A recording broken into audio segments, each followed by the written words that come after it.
Information management is facing unprecedented upheaval due to one major force, big data.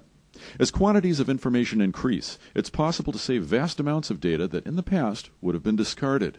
Now, that data is the raw material of exciting exercises in predictive analytics, and the results are game-changing for many businesses. Hi, I'm Stan Gibson, Senior Managing Editor for IDG Communications Strategic Marketing Services, and I'll be your host and moderator for this on-demand webcast. Joining me are Chris Jennings, Vice President for Information Management at Collaborative Consulting, an IT services firm with a wide range of disciplines. Welcome, Chris. Thanks, Dan. It's great to be here. And Dan Sandler, Director of Big Data at Collaborative Consulting. Welcome, Dan. Hey, Stan. How's it going? Great, Dan. It's great to have both of you here with me. Gentlemen, I'd like to dive right into our discussion, and let me ask you first, Chris, what are the forces that are changing the information management landscape? Well, Stan, I'd like to start answering that question on a bit of a personal note. I started in information management in 1998. I went to a training program for one of the large systems integrators. And as soon as I came out of that training program, I was asked to join a development center, which was somewhat of a new concept back then. And in the development center, we needed to pick a major right out of the bat. So I had to choose between starting my career in information management, Java, or application development in the Microsoft stack. So I asked a few friends and a few mentors, what are the pros and cons of the different career choices I needed to make. I had graduated college without a lot of technical training. I was a business major, and going into the training at the systems integrator, I didn't know how to make a folder on a computer. And I was told that information management technologies change at a bit of a slower pace, and that was great to me. I said, I can really sink my teeth into these technologies, learn them well, become an expert, and have some longevity with that knowledge. Well, all my friends were off learning technologies that were very vastly changing. They all had wacky names like Ruby on Rails. I was learning a database management system, something that I could really understand and wrap my head around. We have a similar training program at Collaborative for college graduates. I can't give that same advice. The information management landscape is rapidly changing. In the last couple of years, the learning curve to get into the information management discipline is skyrocketing. And we feel that that's being driven by three main forces. The first is mainstream. A lot of this conversation today is focused around what we call mainstream businesses. So there's companies like Amazon and Google and Netflix that are really on the edge of sophistication. But this is for your more traditional mainstream business.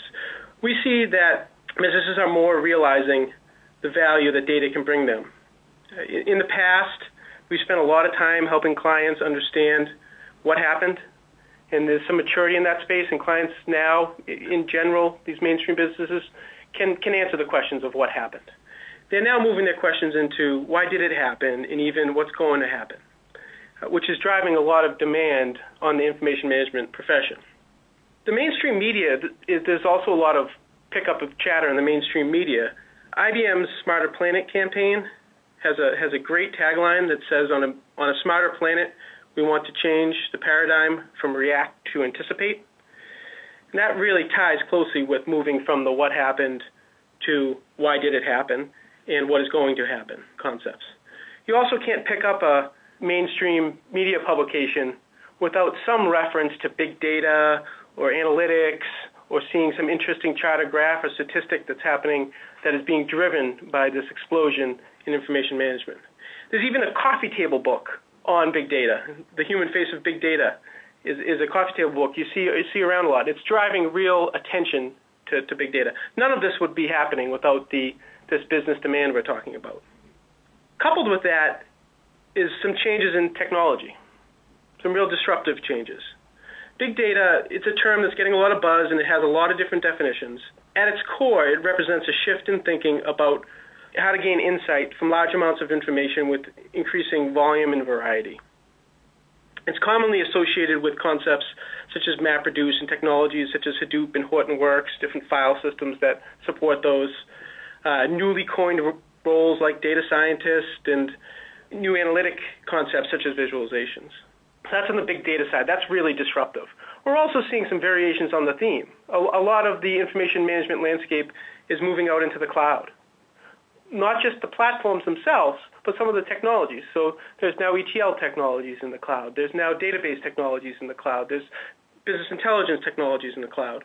So there's really technology shifts from both new disruptive technologies to variations on a theme that play more towards a cost savings versus new business value. So all of this change is driving a steep increase in the information management learning curve. This slide shows, on the bottom, the line chart is showing what Collaborative sees as the learning curve in information management over the last 20-ish years. And we're ready for this paradigm shift to start happening in the learning curve. But when I first started back in 1998, ETL technologies were just taking hold. Prior to that, a lot of the work for moving data from source systems into data warehouses was being accomplished by custom coding or procedural SQL languages. And now we're moving into a more graphical-based technology that had a bit of a lower learning curve. So there was a bit of a bump there in the learning curve in information management. Then through the 2000s, there wasn't a tremendous amount of change. The tools were getting a little bit more sophisticated, a little easier to use. The concepts of master data management were being taken from just concepts to actual applications that supported the management of a company's core entities. But there really wasn't all that much of a paradigm shift in what these technologies did. One thing that was happening, which we're going to touch on the effect of this later, was they got easier to use. They started to have much lower learning curve and barrier to entry for people.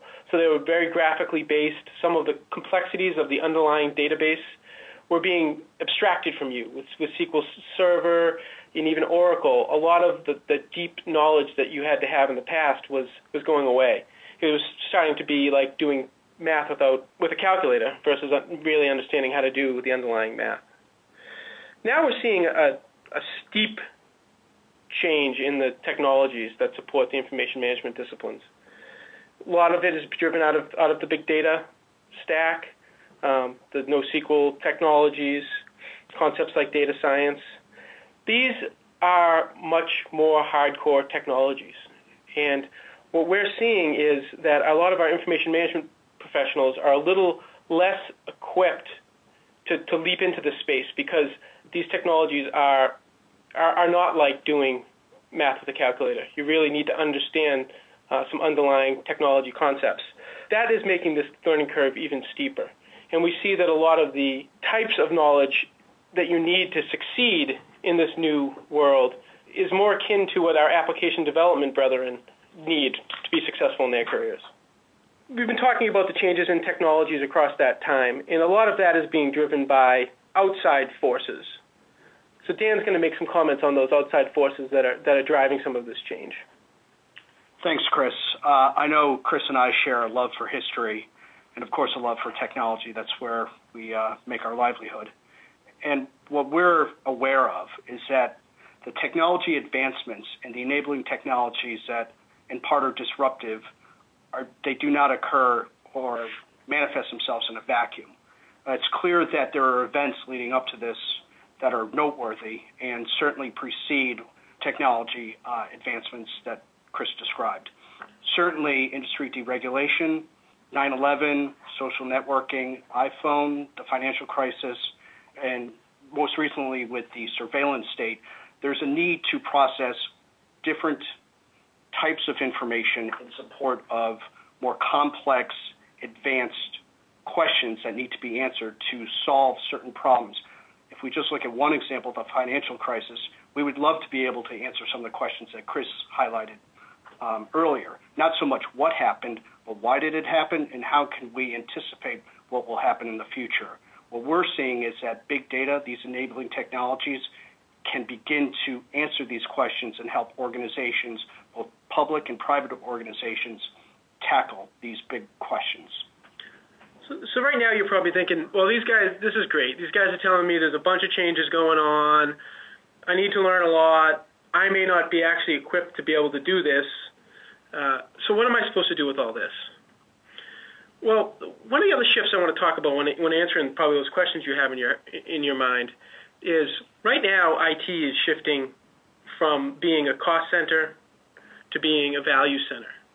And there's no better place right now that we can see as Collaborative than this shift in the information landscape to allow that to happen. Our experience suggests that partnering with the business constituent around a compelling event and executing a proof of concept around some of these new enabling technologies and some of the new business thoughts and analytics is the place to start. Interesting discussion, gentlemen. I'd like to ask you, though, Dan, what is the best way to get going with big data?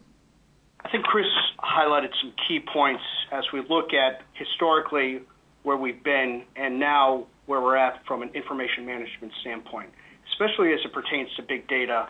One of the areas that we found very effective to harness the capabilities and avoid the disruptive events that involve some of these enabling technologies is to launch a big data proof of concept. From our experience, it's the right way to leverage these capabilities towards answering the business questions and addressing the business demand for new information and analytics. When we mention big data proof of concept, that's a very vague and fuzzy term, so let's just address some of the questions that help us define what exactly we mean when we say big data proof of concept. From our experience here at Collaborative, we believe a big data proof of concept is a business-centric use of big data platforms that allow organizations to meet the growing business demand for information and analytics. Some of these technologies, which might be disruptive, we feel the best way to harness the big data to ingest, process, and visualize the data is, and ultimately what yields the most business value at the end of the day, enhancing your existing sources of information, would be addressing a business question using big data technologies as part of a proof of concept. Just very briefly, from a business-centric, what we mean by that perspective is we should highlight a visible business process, such as fraud detection or sentiment analysis as part of a new product launch. We feel those are the key and highly visible business processes that could gain the most from a big data proof of concept. It will also help launch more interest and potential investments into making the proof of concept a truly supported environment in the long run. Now, proof of concepts are not a new thing, but certainly big data technologies are new. So in that sense, big data proof of concepts are different. And in addition to the technologies being different, the questions that can be answered are certainly very different, in most cases more complex. So what we have found is in leveraging these big data technologies, the time it takes to get the proof of concept started is very different than, let's say, the runway required to get an MDM or data warehouse proof of concept off the ground. Quite simply, the technologies which are in some cases cloud-enabled or open source, it's more accessible to the team that has to execute a proof of concept. Ultimately, proof of concepts are about discovery, and in that sense, big data proof of concepts allow the most possible paths to discovering not just new answers to existing questions, but questions you may not have known existed, but can help the business in their day-to-day operations and longer term to help plan for the future. Now, I think Chris highlighted a key aspect, not just for big data, but all of these enabling technologies is, should you be concerned about the know-how in the market? And frankly, there is a skills gap when it comes to individuals that really have in-depth knowledge of big data technologies and how you could support a proof of concept of this nature. So to help avoid false starts and do-overs like we've seen in the past with data warehouses, it is essential to partner or onboard individuals that certainly have been there and done that, but can walk you through step-by-step what the considerations are so that you have a comfort level, not necessarily in the mechanics, but what the end results are, and so that you feel that the business value is there and you can deliver on that within the scope of a proof of concept. One lasting question that folks might be left with is, given the maturity or lack thereof of these enabling technologies and the potential skills gap that exists within the market, should we invest in a big data proof of concept? We here at Collaborative certainly see big data as the means, not the end. But if you have a highly visible business process, and you're one of the many organizations that are considering leveraging big data to answer some of these business questions, whether it's because the business demand is there or based on the media attention, you're feeling pressured to explore big data, a big data proof of concept is the right place to start, given that you have the know-how in place.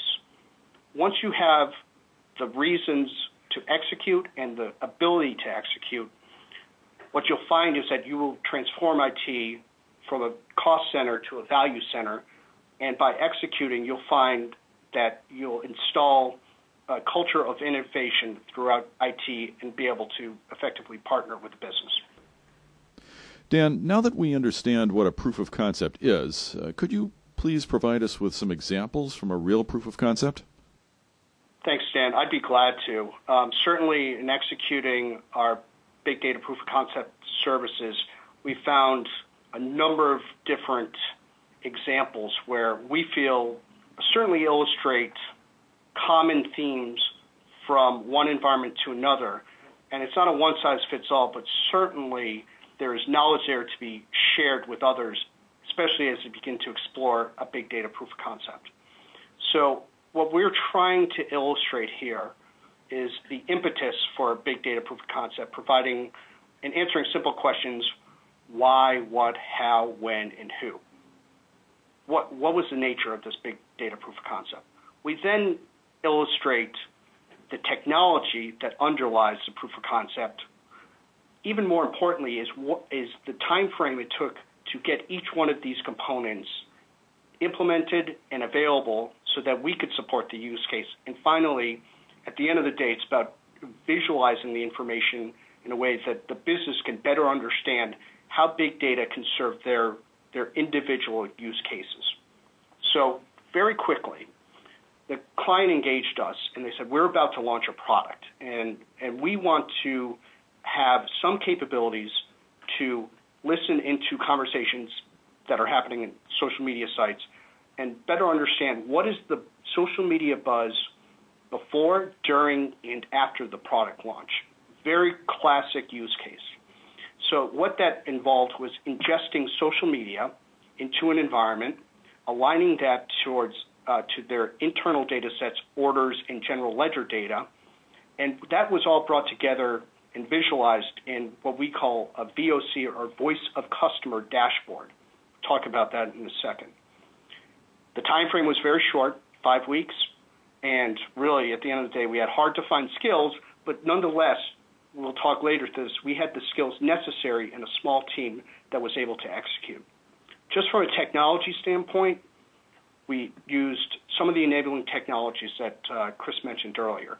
We used infrastructure as a service using Rackspace. We were able to get an environment up and running. And we used Cloudera's distribution for Hadoop to bring in social media across Twitter, Facebook, and also cloud. We then landed that data not just in the Hadoop environment, but also in a database that was using conventional relational technology that was readily accessible from a BI, one of the leading BI tools, Tableau, which enabled us to create effective visualizations that are shown above that help the business understand how do people feel about this product, how does that correspond to existing customers, and from a marketing standpoint, is our promotional spend driving social media activity, but also sentiment as well. One final point is that we were able to do this in a very rapid time frame as the days are overlaid on top of the technical components that are shown here. So day by day, we were able to get the environment up, and frankly, we didn't have much wiggle room. The product launch was fixed in stone. So we had to get the environment up and available to process the information and serve the business within a reasonable time frame, and we were able to achieve those objectives.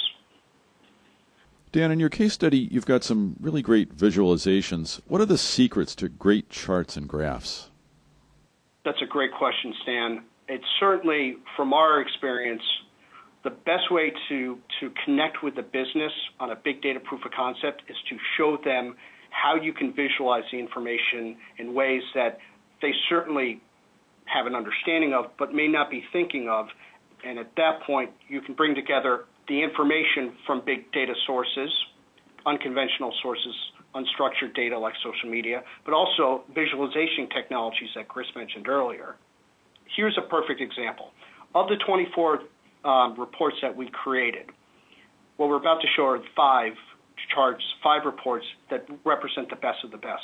And here's a very visually compelling example of how we can take social media events, individual interactions, represented as the bubble shown on a map. We're able to show how many times that individual interaction was, let's say, retweeted, liked, favorited. So how popular was that interaction? And also, that's represented by the size. And also, how was that interaction? Was it favorable or was it unfavorable from a company perspective, whether it involves a company's name or the product itself that it sells? In addition to showing each individual interaction on the map, we can overlay demographic information very easily within Tableau to show regionally what is the income, per capita income, based on the 2009 census. So from a marketing standpoint, they can say, how can we view the social media activity by region and then by demographics so that they can perhaps develop campaigns, social media-based campaigns within those markets more effectively. This chart, we feel, is one of the best and most compelling examples of how a big data proof of concept, especially visualizations, can best serve the business because we've aligned social media data to existing customer information, specifically web orders. So we can take on the left-hand side individual customers, their order history that is represented by the top customers and the revenue that they generated throughout their life as a customer. And on the right-hand side, we have the reach of that customer on a social media network. So the number of followers they have, the friends they have, because ideally our best customers have the most to say to the widest audience and have the most positive things to say. And while we might implicitly feel that, this visualization allows all that information to come together in one view and also to objectively measure how individual customers feel and what their reach is. Now, when we look at this particular visualization, to me, this is one of the most effective uses of external unstructured data aligned towards trusted sources of information. On the bottom, what we have is promotional spend across 3 categories with a trend line, so that over time we can say how much are we spending on individual promotions in specific categories. On the top, what we have is social media activity that we've been able to capture since we started the proof of concept. As you can see, we have some gaps to fill in based on how much history we have in promotional spend. But over time, we're going to fill those blanks in, and we're going to continue to stream in social media so that you will have a wider sample set to overlay. Is our promotional spend driving social media activity, which represents the length of the bars, and then the colors would represent, is that promotional spend helping to drive positive sentiment, which are key indicators from a marketing standpoint to say, how can we better serve our target markets through promotional spend? And finally, we have events overlaid on top of this so that we can see, in addition to the promotional spend, what key marketing events are happening during this time frame. At the end of the day, I find this particular visualization to be the most actionable from a marketing standpoint. What we see here is we've been able to segment customers and potential customers into different groups. And we're able to plot their segmentation over time so that we can say how many individual social media users that are active in mentioning our product or services, how many of them have the product, that's one. How many of them are potential customers indicating that they want the product based on a keyword such as, I like your product, I want your product, I would love to buy this product. We can also overlay what is the overlap between the haves and the wants, because those would be existing customers who potentially want another version or another model of the product. And finally, we're able to say, well, we're keeping score of our customers why don't we listen what people are saying about the competition, and we can identify individuals who have existing customers, potential customers for the competition. And that would help us identify where we can perhaps sway them to our products and services. And frankly, this is one where we can really capture the voice of customer. The best thing about this is that you can get to the individual interactions behind each one of these trend lines, so that if you need to, you can say who the individual was, what they said, and perhaps target promotions to that individual. Finally, this is a very quick, our client came to us and said, listen, we have social media interactions. Why don't we plot what people are saying and that activity over time and overlay our stock price against that, which is what we show here. Now, there's no way to say if there's a direct correlation based on this particular review. We just can perhaps make some anecdotal observations, such as in the middle of January, we saw a spike in interactions. It had lukewarm sentiment, and we also saw a spike in our stock price. Now, as we advance our analytical models over time and perfect our data science techniques, we could dive deeper into each one of these to better correlate social media activity to stock price to say, is one driving the other or vice versa? Or, in fact, rule out any correlation whatsoever. Dan, those are some really great visualizations, but I'd like to ask you, could you please just encapsulate briefly the best practices for our audience? We here at Collaborative certainly have found some best practices from a big data proof of concept perspective, some do's and some don'ts. Certainly, we feel on any proof of concept, but especially on a big data proof of concept, you have the opportunity to go above and beyond and to really engage the business, and for them to find the most value from big data. You're going to try to not just meet the initial objectives, but to open their eyes to questions that could be answered through big data and through advanced analytic and visualization capabilities. And I think if you begin to focus on what areas you can go above and beyond, you'll generate the most interest and the most investment longer term for your big data initiative. Certainly there's a visualization component which really lends itself to having users see and feel the data that's being ingested from big data sources.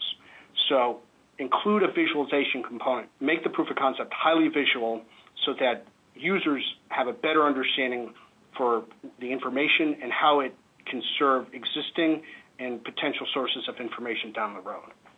Keep an open mind. Chris mentioned earlier from an information management standpoint, some of these technologies can be disruptive, new to us who have been in the industry for a long time. But on the open source front, there are a number of different ways that you can leverage unconventional open source technologies as part of a big data proof of concept. Perfect example is we were ingesting Twitter data. We reached out and said, how can we extend our view of Twitter users?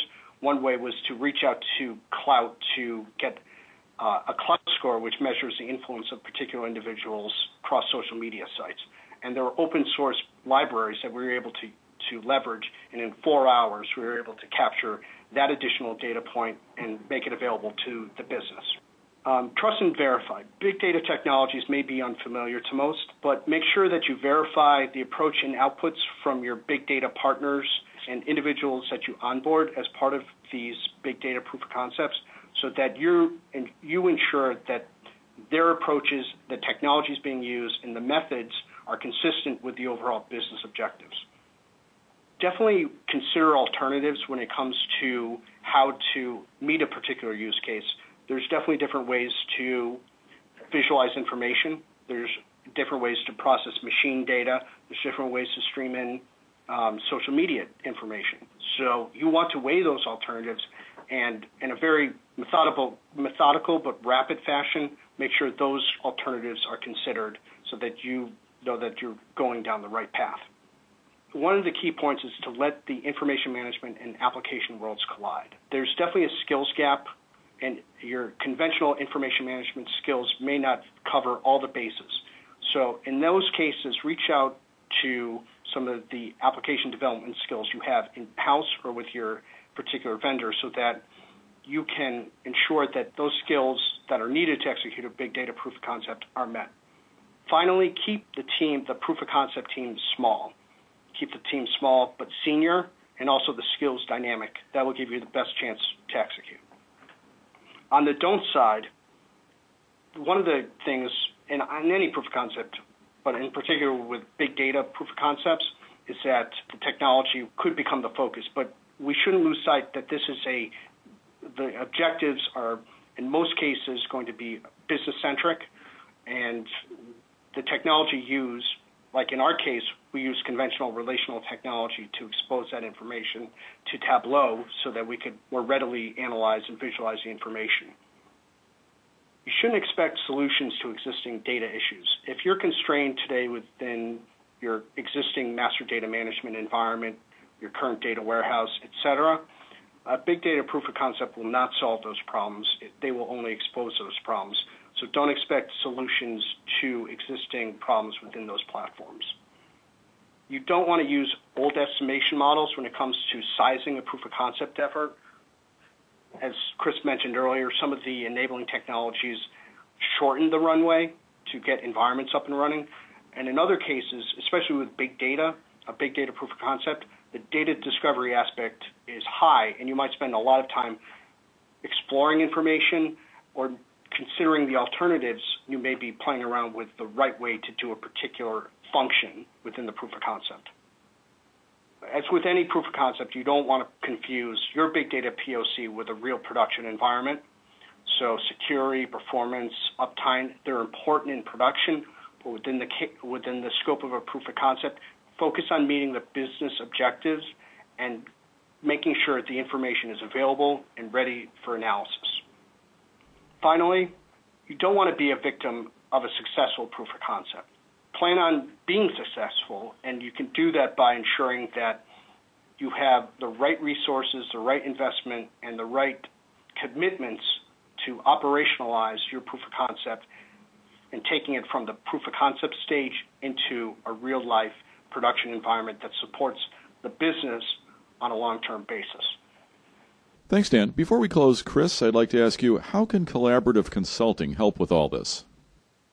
Collaborative is a technology services firm based in Burlington, Massachusetts, with about a little over 400 employees. We have offices in New York City, New Jersey, and the greater Philadelphia area. We also have a domestic solutions center in Wausau, Wisconsin. This domestic solutions center is our answer to offshoring, and we believe that it adds quite an interesting value proposition. The combination of our information management services and our software solutions have allowed us to jump into the big data space. One of our big data services is what Dan just talked about, which is the rapid proof of concept. Collaborative has two vertical industry offerings. One is in financial services and another is in life sciences. However, our technology-based services we offer across all industries. So thank you for asking, Stan. All right. Well, thank you, Chris. That is all the time we have in this on-demand webcast. Many thanks to Chris Jennings and Dan Sandler of Collaborative Consulting for sharing their expertise on the subject of big data and how to launch a big data proof of concept at your organization. For more information on this topic, please click on the green resource list icon on your screen. And thanks for joining us. For Collaborative Consulting and IDG, I'm Stan Gibson.